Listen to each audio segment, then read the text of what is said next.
Sister वचन कहकर गए कि अगर यहोवा परमेश्वर ही घर को ना बनाए तो मजदूरों की मेहनत व्यर्थ है। उस घर को बनाने वाले की मेहनत क्या है? व्यर्थ है, अगर उस घर को परमेश्वर ही ना बनाए। हालेलुया।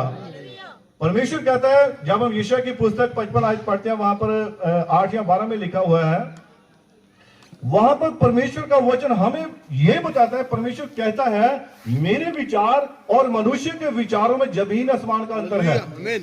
मनुष्य जो है वो परमेश्वर की तरह सोच नहीं सकता, ना परमेश्वर जो है वो मनुष्य से सलाह लेता है, वो उनसे सम्मति लेता है। Hallelujah, hallelujah. परमेश्वर का अपना ही ढंग है अपना कार्य करने का, ये उसकी बुद्धिमता है, ये उसके कार्य करने की एक प्रणाली है। ये परमेश्वर का जो भी काम होता है वो पूरी ही सिद्धता में होता है। और हम बाइबल में देखेंगे, ये बाइबल हमें सिखाती है कि परमेश्वर कौन सा घर चाहता है। क्या ये पृथ्वी का घर हमें चाहिए? खुदा पृथ्वी का घर नहीं चाहता है, उसे पता है, वचन में लिखा, परमेश्वर कहता है कि स्वर्ग मेरा सिंहासन है और पृथ्वी मेरे पांव रखने की चौकी है। तुम मेरे लिए किस प्रकार का भवन बनाओगे? राजा दाऊद के बारे में जब हम वचन में देखते हैं, बाइबल कहती है कि राजा दाऊद ने जब परमेश्वर के बारे में विचार किया कि मैं राजा हूं और मैं इस महलों में रहता हूं और मेरा परमेश्वर वहां तंबू में रहता है, तो मैं अपने परमेश्वर के लिए एक घर बनाऊंगा, उसके लिए एक मंदिर बनाऊंगा। तो परमेश्वर ने उसको क्या कहा कि दाऊद, तू वही व्यक्ति है जिसे मैं जंगल में से निकाल के लाया हूं, तू मेरे लिए क्या कर सकता है? क्या मनुष्य परमेश्वर के लिए घर बना सकता है? मनुष्य की बनाई हुई हर एक वस्तु परमेश्वर के आगे फेल है। Hallelujah, hallelujah. मनुष्य द्वारा किया हुआ हर एक कार्य परमेश्वर के सामने पूरी तरह से फेल है, लेकिन जो परमेश्वर चाहता है वो हमेशा अटल रहता है। सूर्य आज तक बना हुआ है, पृथ्वी आज तक बनी हुई है, आकाश में तारे बने हुए हैं, ये परमेश्वर का कार्य है। Hallelujah, hallelujah. लेकिन खुदा कौन सा घर चाहता है? जब हम वचन में पढ़ते हैं, पहला कुरिन्थियों 3 उसकी 16, वहां पर क्या लिखा है? क्या तुम नहीं जानते कि तुम परमेश्वर का मंदिर हो, तुम परमेश्वर का घर हो और परमेश्वर का आत्मा तुम में वास करना चाहता है। आज मनुष्य इस बात को भूल गया है, वो आज इस बात की ओर ध्यान नहीं देते कि परमेश्वर तो हमारे अंदर रहना चाहता है, हम उसका घर हैं। Hallelujah, hallelujah. अगर हम परमेश्वर का घर हैं तो हमें कैसा होना चाहिए? हमें तो पूरी तरह से इस वचन के अनुसार होना चाहिए। जो कुछ भी इस पवित्र बाइबल में लिखा है, जो कुछ भी इसमें कहा गया है, जो कुछ इसमें बोला गया है, हमारा जीवन, हमारा जो कैरेक्टर है वो इसके वचन के अनुसार होना चाहिए। Hallelujah, hallelujah. आप इसको पढ़िए, पहला कुरिन्थियों 3 उसकी 16 आयत में पढ़ेंगे। क्या तुम नहीं जानते, क्या तुम नहीं जानते कि तुम परमेश्वर का मंदिर हो, कि तुम परमेश्वर का मंदिर हो और परमेश्वर का आत्मा, और परमेश्वर का आत्मा तुम में वास करता है? यदि कोई परमेश्वर के मंदिर को नष्ट करेगा, यदि कोई परमेश्वर के मंदिर को नष्ट करेगा तो परमेश्वर उसे नष्ट करेगा। तो परमेश्वर उसे नष्ट करेगा। Hallelujah, hallelujah. और वो मंदिर तुम हो। हालेलुया। आज मनुष्य के दिमाग में ये बातें निकल चुकी हैं।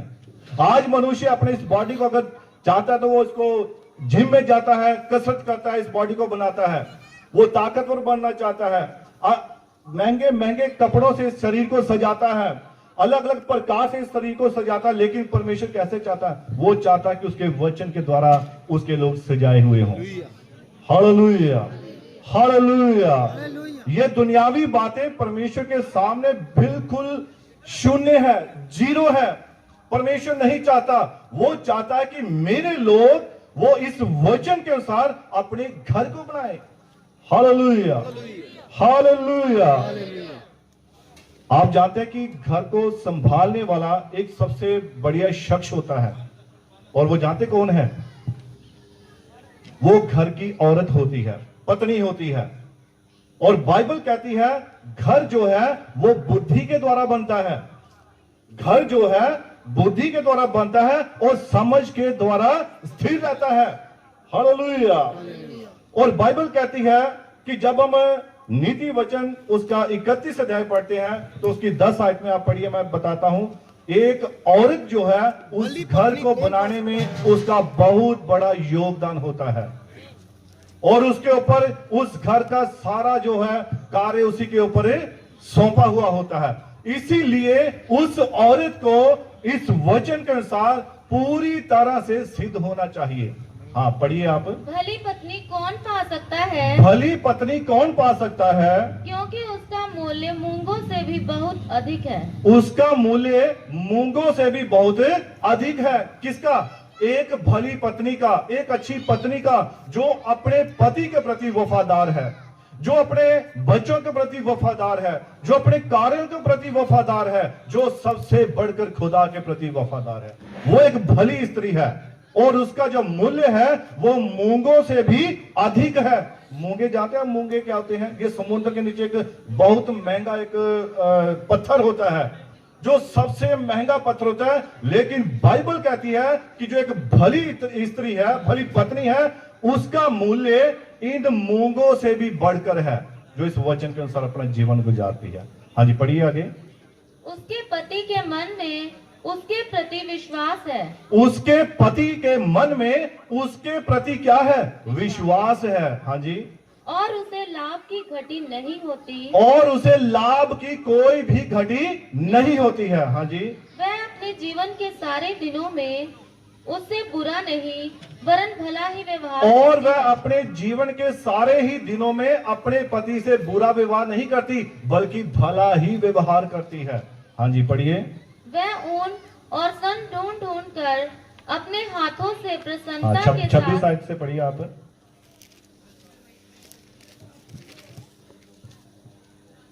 वह बुद्धि की बात बोलती है। और वह बुद्धि की बात बोलती है। और उसके वचन कृपा की शिक्षा के अनुसार होते हैं। और उसके वचन कृपा की शिक्षा के अनुसार होते हैं। हाँ जी। वह अपने घराने के चाल चलन को ध्यान से देखती है। और वह अपने घराने के चाल चलन को ध्यान से देखती है। हाँ जी। और अपनी रोटी बिना परिश्रम नहीं खाती। और अपनी रोटी बिना परिश्रम के नहीं खाती। हाँ जी। उसके पुत्र उठ उठ कर उसको धन्य कहते हैं। और उसके जो बच्चे हैं उठकर उसे धन्य कहते हैं। हाँ जी। उसका पति भी उठकर उसकी ऐसी प्रशंसा करता है। और उसका पति भी उठकर उसकी ऐसी प्रशंसा करता है। बहुत सी स्त्रियों ने अच्छे अच्छे काम तो किए हैं। बहुत सारी स्त्रियों ने अच्छे अच्छे काम तो किए हैं, परंतु तू उन सबों में श्रेष्ठ है। परंतु तू उन सब में से क्या है? श्रेष्ठ है। ये कौन सी स्त्री श्रेष्ठ है? जिस स्त्री ने, उस भली स्त्री ने अपना जीवन प्रभु यीशु मसीह के वचन के अनुसार गुजारा, वो स्त्री भली है। उसके लिए सब बातें मिलकर भलाई ही को उत्पन्न करती हैं। Hallelujah, hallelujah. क्या आप सभी यहीं पर ही हैं? आप मेरी बात को ध्यान से सुन रहे हैं? अगर सुन रहे तो आप सभी जोर से हालेलुया बोल सकते हैं। आप पीछे से भी आवाज आनी चाहिए, हालेलुया की आवाज, कि हम यहाँ पर मौजूद हैं। Hallelujah, hallelujah, hallelujah. हाँ आगे पढ़िए। शोभा तो झूठी, शोभा तो झूठी और सुंदरता व्यर्थ है। और सुंदरता जो है वो व्यर्थ है। हाँ जी। परंतु जो स्त्री यहोवा का भय मानती है। शोभा क्या है? शोभा झूठी और सुंदरता व्यर्थ है। आप जानते हैं कि मेरे ख्याल से सबसे जो संसार की सुंदर औरत थी वो शायद मर्लिन मुनरो थी, शायद मेरे ख्याल से। लेकिन आज वो कहां है? आज वो कब्र में है। उसका वो सारी सुंदरता, लेडी डायना के बारे में आपने सोचा होगा या देखा होगा, सुना होगा। वो भी सबसे सुंदर औरत थी। और उसका भी क्या हश्र हुआ? जब उसका एक्सीडेंट हुआ तो बिल्कुल उसका चेहरा जो था बिगड़ चुका था। सुंदरता क्या है? सुंदरता व्यर्थ है। शोभा क्या है? शोभा झूठी है। आप अपनी शोभा, अपनी सुंदरता इस वचन के अनुसार बनाइए, कभी फेल नहीं होंगे, कभी नाश नहीं होंगे। Hallelujah, hallelujah. हाँ जी पढ़िए आगे। परंतु जो स्त्री यहोवा का भय मानती है, परंतु जो स्त्री यहोवा का भय मानती है, उसकी प्रशंसा प्रशंसा की जाएगी। उसकी प्रशंसा की जाएगी। जो स्त्री यहोवा के वचन का भय मानती है, सिर्फ उसी की ही प्रशंसा होगी। Hallelujah, hallelujah. बाइबल में हम पढ़ते हैं कि दो मनुष्य थे, जिनमें एक बुद्धिमान था और एक मूर्ख था। और जो बुद्धिमान व्यक्ति था, लिखा कि उसने अपना घर कहां पर बनाया? उसने अपना घर चट्टान पर बनाया। और आप जानते हैं चट्टान क्या है? चट्टान प्रभु यीशु मसीह है। जो कोई भी अपना घर इस चट्टान पर बनाता है, तो वचन में लिखा है, चाहे उस पर जितनी मर्जी बाढ़ें आए, आंधी आए, तूफान आए, वो उस घर का कुछ भी नुकसान नहीं कर सकेंगी। हालेलुया। लेकिन जो दूसरा मूर्ख व्यक्ति था, उसने अपना घर कहां बनाया? उसने अपना घर रेत के ऊपर बनाया। और आप जानते हैं, रेत के ऊपर थोड़ा सा भी पानी की लहर आई और वो घर बह गया। Hallelujah, hallelujah. और मैं जानता हूं कि सिस्टर गवाही दे रहे थे कि जब ये घर बनाया जा रहा था, तो इस घर की नींव जो थी वो वचन पर बनाई गई थी। और इस घर की शुरुआत दुआ से हुई थी, प्रार्थना से हुई थी। और बाइबल कहती है, खुदा का वचन कहता है कि प्रार्थना जो है वो सारे ही हालातों को बदल देती है, वो सारी ही परिस्थितियों को बदल देती है। प्रार्थना में इतनी सामर्थ्य है, प्रार्थना में इतनी शक्ति है। और सिस्टर बताते हैं कि यहां पर जब इन्होंने नींव खोदी थी, तो पानी ही पानी था। यहां पर बनाने के लिए इनको काफी जद्दोजहद करनी पड़ी थी। लेकिन जब यहां पर दुआ की गई, प्रार्थना की गई, तो आज खुदा ने इस घर को बनाकर खड़ा भी कर दिया है। हालेलुया। परमेश्वर के लिए कोई भी कार्य असंभव नहीं है, बल्कि वो असंभव को संभव करने वाला परमेश्वर है। और सिस्टर दुआ में क्या कह रहे थे कि इसको बनाने वाले जो मजदूर थे वो कौन थे? स्वर्गदूत थे। और स्वर्गदूत मनुष्यों के रूप में यहां पर थे। और मैं बताता हूं आपको वो कौन थे? वो हमारे भाई लोग ही थे, जिन्होंने इस घर को बनाया। और जब वो इस घर को बना रहे थे, तो सबसे पहले वो दुआ करते थे, कोई भी काम शुरू करते थे, प्रार्थना करते थे। मैं भाई थॉमस को भी बोलता था कि भाई आप घर बना रहे हैं, आपके घर की शुरुआत जो है वो दुआ से हुई है। और इसको नींव से लेकर शिखर तक सिर्फ प्रभु यीशु मसीह ही बनाएगा, उसके दूत ही बनाएंगे। और यहां पर जो भी, यहां पर चाहे कोई भी मिस्त्री था, चाहे कोई भी था, हर कोई इस वचन के अनुसार इसको बना रहा था। हालेलुया। मेरे भाई डैनी है, भाई अशोक है, भाई सोनू डीसी है, और भी हमारे बहुत सारे भाई जिन्होंने यहां पर अपना पूरा सहयोग दिया।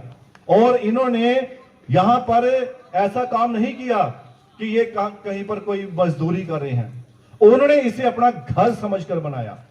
Hallelujah, hallelujah. क्योंकि उनको मालूम था कि ये घर एक चट्टान पर बनने जा रहा है, और वो चट्टान क्या है? वो मसीह है। Hallelujah, hallelujah. तो जो मूर्ख व्यक्ति था, उसने अपना घर कहां पर बनाया? उसने अपना घर रेत पर बनाया। और जैसे ही थोड़ी सी आंधी चली, वो घर घिर गया। थोड़ा सा पानी की लहर आई, वो घर घिर गया। आज मैं आपको बताना चाहता हूं कि बाइबल में वो घर कौन सा है? वो घर आप ही हैं। बाइबल हमारे साथ प्रकाशनों में बातें करती है, भेदों में बातें करती है। जो बाइबल को समझने वाले हैं, जो इस प्रकाशन को जानते हैं, वो जानते हैं कि बाइबल हमारे साथ क्या बात कर रही है, खुदा हमसे क्या बात कर रहा है, वो जानते हैं इस बात को। और बाइबल में यहां पर जब हमने पढ़ा है, प्रेरितों के काम 7 उसकी 44 आयत में हमने पढ़ा है कि साक्षी का तंबू जो था, परमेश्वर ने मूसा को जो नक्शा दिया था, वो कौन सा नक्शा था? वो परमेश्वर ने अपनी हैकल को बनाने के लिए, अपने मंदिर को बनाने के लिए उसको नक्शा दिया था। लेकिन वो नक्शा क्या था? वो हम हैं, वो आप हैं। Hallelujah, hallelujah. तो क्या आप इस वचन के अनुसार अपना जीवन गुजारने के लिए तैयार हैं? क्या आपको खुदा की आवाज सुनाई दे रही है? क्या आपके मनों में खुदा बात कर रहा है कि क्या हमें सचमुच इस वचन के अनुसार अपना जीवन गुजारना चाहिए? हालेलुया। प्रभु यीशु मसीह आपको बड़ी बरकत दे, बड़ी आशीष दे। और मैं विश्वास करता हूं कि हमारा सामर्थ्य परमेश्वर हमारे बीच में है। Hallelujah, hallelujah. तो हम देखते हैं कि प्रभु यीशु मसीह प्रकाशित वाक्य में क्या कर रहा है? देख, मैं तेरे घर के द्वार पर खड़ा हुआ खटखटा रहा हूं। अब यीशु मसीह दस्तक दे रहा है हमारे घर में। हालेलुया। इस बात को आप प्रकाशन के तौर पर भी देखिए और संसारिक तौर पर भी देखिए। अगर बाइबल कहती है 1 कुरिन्थियों 3:16 में कि क्या तुम नहीं जानते कि परमेश्वर का मंदिर तुम हो और परमेश्वर का आत्मा तुम्हें वास करना चाहता है, तुम्हें रहना चाहता है, और जो इस मंदिर का नाश करेगा परमेश्वर उसे नाश करेगा। आज आप ध्यान से देखिए क्या बात हो रही है। यीशु मसीह हमारे हृदय के द्वार को खटखटा रहा है। आज उसका वचन आपको पुकार रहा है कि अपने हृदयों को खोल लीजिए। वो आपके अंदर आना चाहता है, इस घर में रहना चाहता है। Hallelujah, hallelujah. 1 कुरिन्थियों 6:19 पढ़िए। 1 कुरिन्थियों 6:19 आयत है।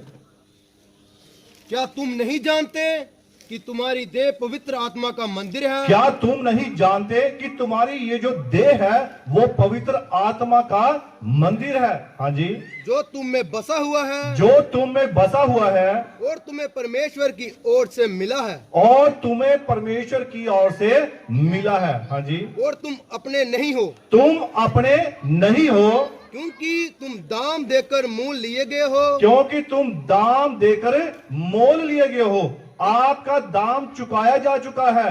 प्रभु यीशु मसीह ने क्रूस के ऊपर अपना लहू बहाया है और उसके लहू बहाने से ही उसने आपको खरीदा है। हालेलुया।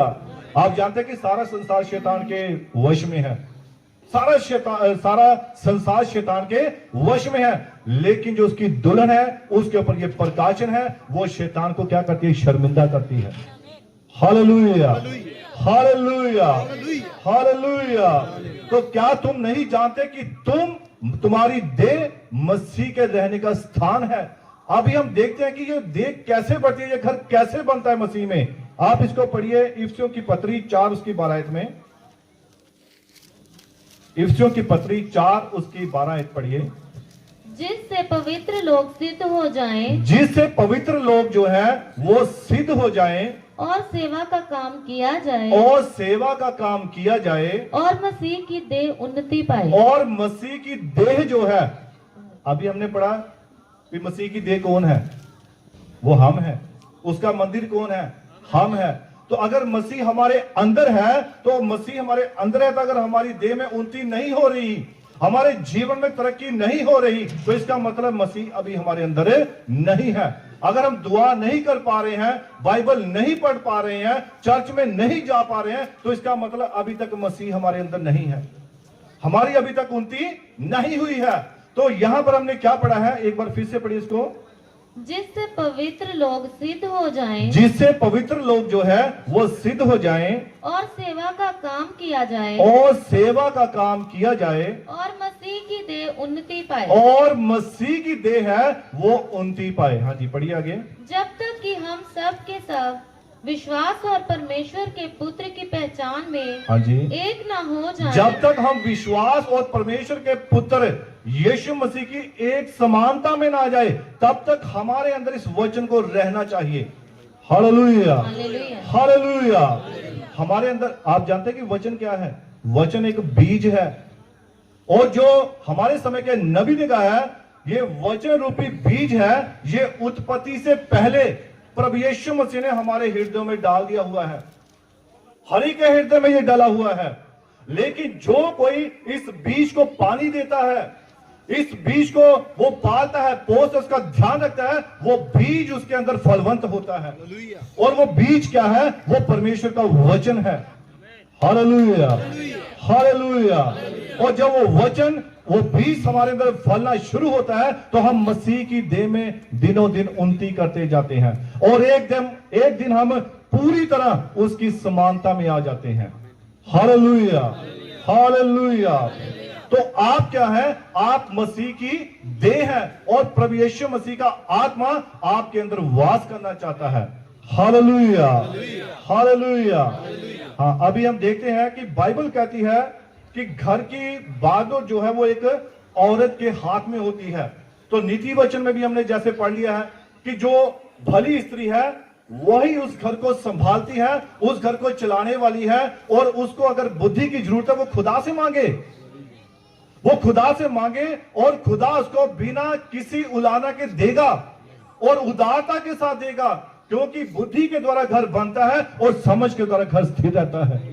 Hallelujah, hallelujah. आज प्रभु यीशु मसीह अपनी देह अर्थात घर को ढूंढ रहा है।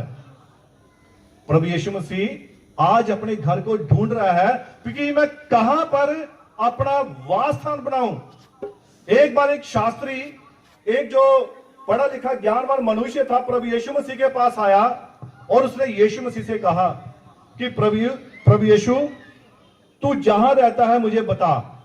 तो यीशु मसीह ने उसको कहा कि देख, आकाश के पक्षियों के रहने के लिए घोंसले हैं हालेलुया। और लोमड़ियों के रहने के लिए गुफाएं हैं, लेकिन मनुष्य के सिर को रखने के लिए कोई स्थान नहीं है।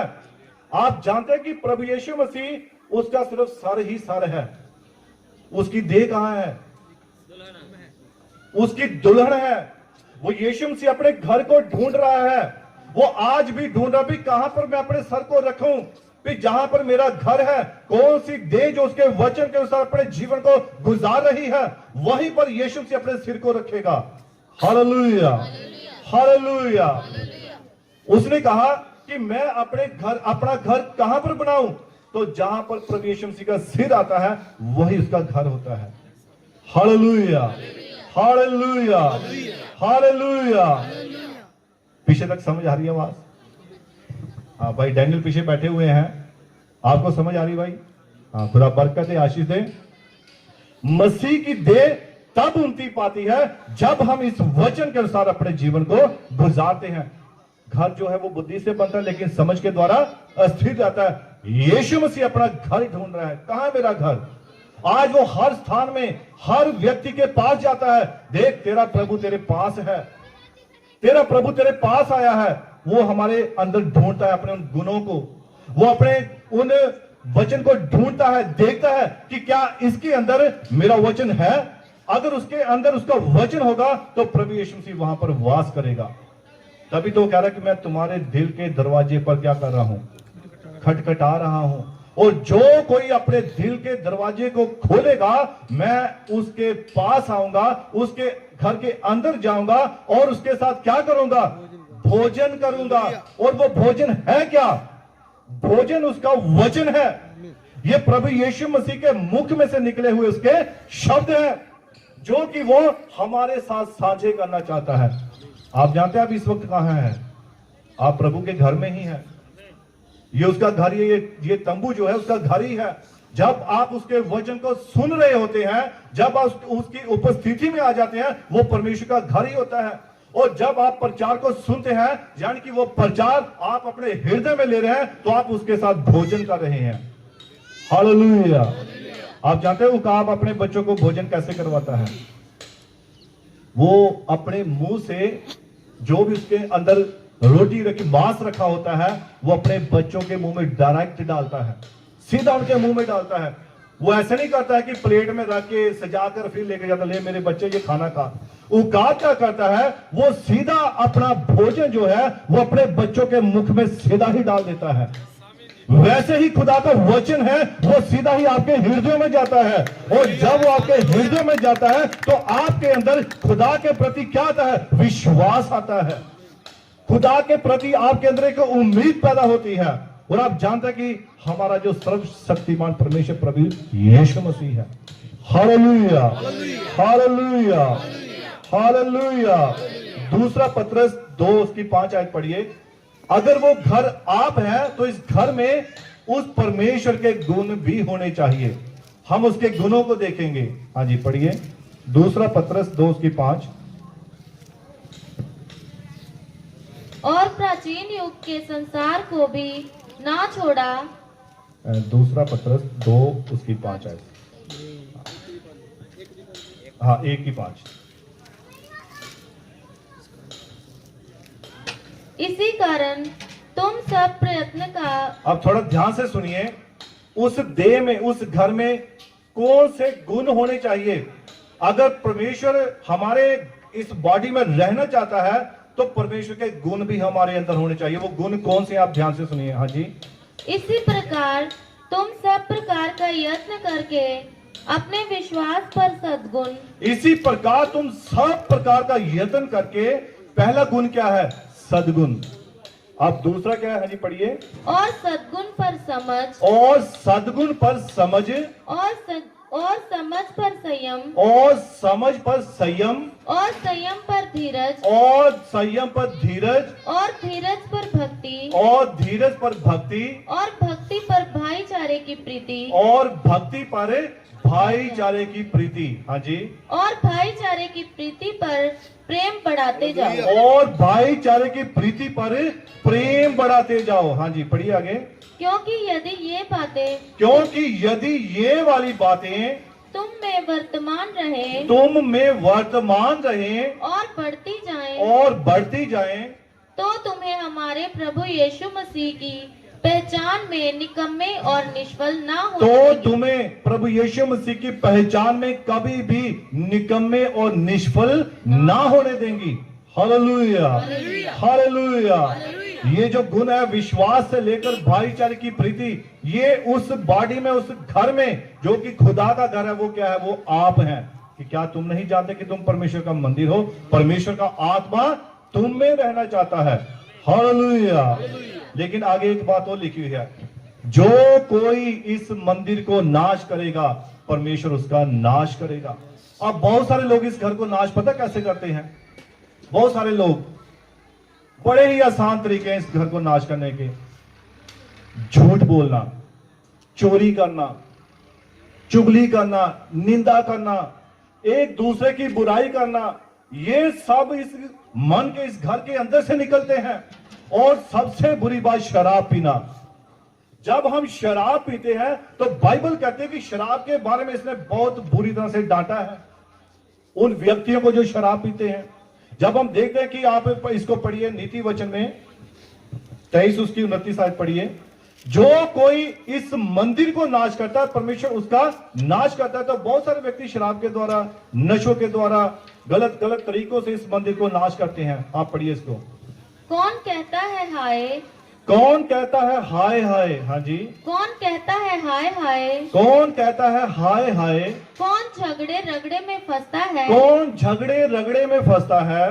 कौन बक बक करता है? कौन बक बक करता है? किसके अकारण घाव होते हैं? किसके अकारण ही घाव हो जाते हैं? किसकी आंखें लाल हो जाती और हैं? किसकी आंखें लाल हो जाती हैं? उनकी जो दाख मधु देर तक पीते हैं। उनकी जो दाख मधु देर रात तक पीते हैं। ये वो बातें हैं जो अपने शरीर को, इस बॉडी को नाश करते हैं। किसके द्वारा? उन गलत बातों के द्वारा, गलत कामों के द्वारा वो अपने इस शरीर का नाश करते हैं। तो परमेश्वर कहता है कि क्या तुम नहीं जानते कि तुम परमेश्वर का मंदिर हो? तो अगर जो कोई इसका नाश करे तो परमेश्वर क्या करेगा? उसका भी नाश करेगा। आगे भी पढ़ लीजिए इसको थोड़ा। और जो मसाला मिला हुआ दाख मधु ढूंढने को जाते हैं, और जो मसाला मिला हुआ दाख मधु ढूंढने के लिए जाते हैं, जब दाख मधु लाल दिखाई देता है, और जब दाख मधु लाल दिखाई देता है, और कटोरे में उसका सुंदर रंग होता है, और कटोरे में उसका सुंदर रंग होता है, और जब वह धार के साथ उंडेला जाता है, और जब वह धार के साथ उसमें ग्लास में उंडेला जाता है, तब उसको ना देखना। तब उसको ना देखना। बाइबल कहती है तब इन बातों को मत देखना। अगर तू इन बातों को देखेगा तो क्या होगा? तेरा नाश हो जाएगा। Hallelujah, hallelujah, hallelujah. किनकी आंखें लाल रहती हैं? जो देर रात तक दाख मधु पीते हैं, जो देर रात तक बैठे रहते हैं, वो ढूंढते हैं इससे भी तेज लेके आओ, इससे भी और, इसका तो अब कम हो गया नशा, अब एक और लेके आओ, और ढूंढो। वो इसको ढूंढने के लिए जाते हैं। हाँ जी आगे पढ़िए। क्योंकि अंत में वह सर्प के समान डसता है। परंतु अंत में ये शराब क्या करती है? ये नशा क्या करता है? अंत में ये सांप के समान काट लेती है। हाँ जी। और करैत के समान काटता है। और करैत के समान क्या करता है? काटता है। आप जानते हैं करैत क्या होता है? करैत मेरे ख्याल से वो बिच्छू होता है। और बिच्छू का जब डंक लगता है तो वो ऐसा डंक होता है कि उससे व्यक्ति मरता नहीं है, लेकिन जो उसकी दर्द होती है वो सबसे भयंकर दर्द होती है। व्यक्ति मरना तो चाहता है लेकिन मरता नहीं है। वो ऐसी दर्द होती है, उसकी दर्द लगातार बढ़ती जाती है। कई बार हमने सुना भी है, कहते हैं जब तक बिच्छू को काट ले तो जब तक वो जिंदा रहे तो दर्द बढ़ती जाती है। ऐसा वैसे मुझे पता नहीं है, पर सुना है मैंने। लेकिन यहां अगर बाइबल कह रही है तो बात सच्ची है। Hallelujah, hallelujah. हाँ जी, आगे पढ़िए। तू विचित्र वस्तुएं देखेगा और जब तू ये दाख मधु को पी लेता है तब तू विचित्र वस्तुएं देखेगा। आप जानते हैं, जब एक शराबी व्यक्ति जब वो शराब पी लेता है तो फिर उसके बाद वो उसको अलग अलग चीजें दिखाई देती हैं। अरे ये देख, अगर कैसी भी कोई चीज होगी उसको विचित्र ही दिखाई देगी। और यहां पर एक मैं खास बात कहना चाहता हूं, और मैं जानता हूं कि यहां पर हमारे सभी भाई बहन, हमारे रिश्तेदार सभी बैठे हुए हैं। एक शराबी जो होता है, जब शराब पी लेता है, जो कि अपने शरीर का नुकसान कर रहा है, जो अपने जीवन का नुकसान कर रहा है, अब जब वो घर में आता है तो घर में आकर उसको अपनी पत्नी पत्नी नजर आती है। ऐसा ही होता है। और उसको अपनी बेटी बेटी ही नजर आती है, अपना भाई भाई नजर आता है, अपना बाप बाप नजर आता है। लेकिन वही उसी हालत में जब बाहर जाता है तो किसी की पत्नी उसे क्या दिखाई देती है, किसी की बेटी उसे क्या दिखाई देती है, किसी का बाप उसे क्या दिखाई देता है। ये क्या काम करती है? ये उस व्यक्ति के जीवन को नाश कर देती है। ये सब क्या है? ये नाश करने वाली एक जहर है जो उस व्यक्ति के जीवन को पूरी तरह से नष्ट कर देता है। दाख मधु को जब ये गिलास में जब उंडेला जाता है तब इसको मत देख, वरना ये क्या करेगी? ये सांप के समान तुझे काट लेगी और करैत के समान तुझे दुख देगी। Hallelujah, hallelujah. एक बार मेरे पास ऐसे ही एक शराबी व्यक्ति आ गया था दुकान पर, और उसने शराब पी। तो जब मैं उसको देखा दूर से तो कुछ औरतें लेडीज जा रही थी, तो उसने उनको देखकर कुछ उल्टा सीधा बोला। तो इस बात को देखकर मुझे थोड़ा दुख लगा और मैंने उसको बुला लिया। मैं इधर, मेरी बात सुन, मैं तूने उनको ऐसे क्यों बोला भाई? मैंने शराब पी हुई है, गलती होगी। मैं कहा यही गलती घर में जाकर करेगा तू? वहां पर तुझसे घर में क्यों नहीं ये गलती होती है? बाहर क्यों तुझसे ये गलती हो रही है? घर में ये गलती क्यों नहीं हो रही है? ये सब क्या है? बहानेबाजी है। ये सब शैतान की ओर से है। ये एक दुष्ट आत्मा है जो उस व्यक्ति को अपने घेरे में लिए हुए है। Hallelujah, hallelujah. हाँ, पढ़ लिए इसको आगे। और उल्टी सीधी बातें बकता रहेगा। वो विचित्र वस्तुएं देखता है और उल्टी सीधी बातें क्या करता है? बोलता रहता है। हाँ जी। तू समुद्र के बीच लेटने वाले या मस्तूल के सिरे पर सोने वाले के समान रहेगा। हाँ जी। तू कहेगा कि मैंने मार तो खाई, फिर तू कहेगा कि मैंने मार तो खाई, परंतु दुखित ना हुआ। पर मुझे कोई दुख नहीं हुआ। जितना मर्जी शराबियों को मार लो, पीट लो, और पता नहीं पी रखी थी, लगी तो कोई मुझे नहीं पता कैसे लगी। जितना मर्जी उनको दुख दे, कैसे तुझे घायल हो गया, कैसे तुझे चोट लगी, मुझे कुछ नहीं पता। क्यों? ये शैतान ने उनको एहसास ही नहीं होने दिया। हालेलुया। हाँ जी, पढ़िए। मैं पिट तो गया, मैं पिट तो गया, परंतु मुझे कुछ सुधि ना थी। परंतु मुझे कुछ भी सुधि ना थी। जब मैं मार खा रहा था मुझे नहीं पता कौन मार गया, कौन मुझे ठोक गया, कौन मुझे ये कर गया, मुझे कुछ नहीं पता था। क्यों? मुझे कुछ सुधि नहीं थी। सुधि क्यों नहीं थी? कि शराब उसके अंदर गई हुई थी और उसने उसके मन को, उसके सारे आत्मा को अपने वश में कर रखा था। हालेलुया। तभी तो पिटाई खाकर घर आया, पता नहीं कहां से चोटें लगी भाई। हाँ जी, पढ़ लीजिए इसको लास्ट टाइम। मैं होश में कब आऊं, मैं होश में कब आऊं, मैं तो फिर मदिरा ढूंढूंगा। मैं तो फिर मदिरा ढूंढूंगा। ये शराबी नहीं टलते हैं। ढीठ व्यक्ति कभी टलता नहीं है। मार खाकर फिर दोबारा वहीं जाएगा जहां से मार खाकर आता है। लेकिन वो क्या कर रहा है? वो परमेश्वर के बनाए हुए इस मंदिर का क्या कर रहा है? नुकसान कर रहा है, उसको नष्ट कर रहा है। तो अगर कोई खुदा के घर को नष्ट करेगा तो क्या खुदा उसे बख्शेगा? कभी नहीं बख्शेगा उसे। वो उसे भी नष्ट होने के लिए फिर छोड़ देगा।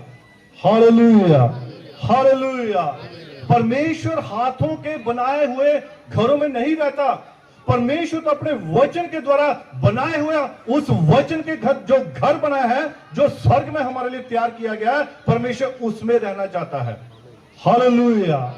उसे किसी मिस्त्री ने नहीं बनाया, उसे किसी मजदूर ने नहीं बनाया, दुनियावी मजदूर ने नहीं बनाया, लेकिन पवित्र आत्मा ने बनाया है। आज पवित्र आत्मा आपके घर को तैयार कर रहा है।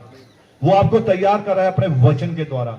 वो आपको तैयार कर रहा है अपने इस अनुग्रह के द्वारा, अपने विश्वास के द्वारा। आप उसके वचन को ग्रहण कीजिए और अपना आपको उसका घर होने के लिए दे दीजिए, क्योंकि प्रभु यीशु मसीह आपके घर के अंदर, आपके मन के अंदर आना चाहता है। और मैं विश्वास करता हूं कि प्रभु यीशु मसीह ने हमारे भाई थॉमस को और सिस्टर शशि को बहुत सारी बरकत दी है, बहुत सारी आशीष दी है।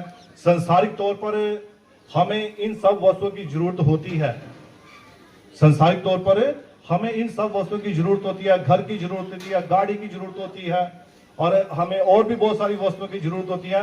लेकिन बाइबल कहती है कि संसारिक वस्तु पर मन मत लगाओ। हालेलुया। अगर मन लगाना है तो स्वर्गीय वस्तुओं पर मन लगाओ। Hallelujah, hallelujah.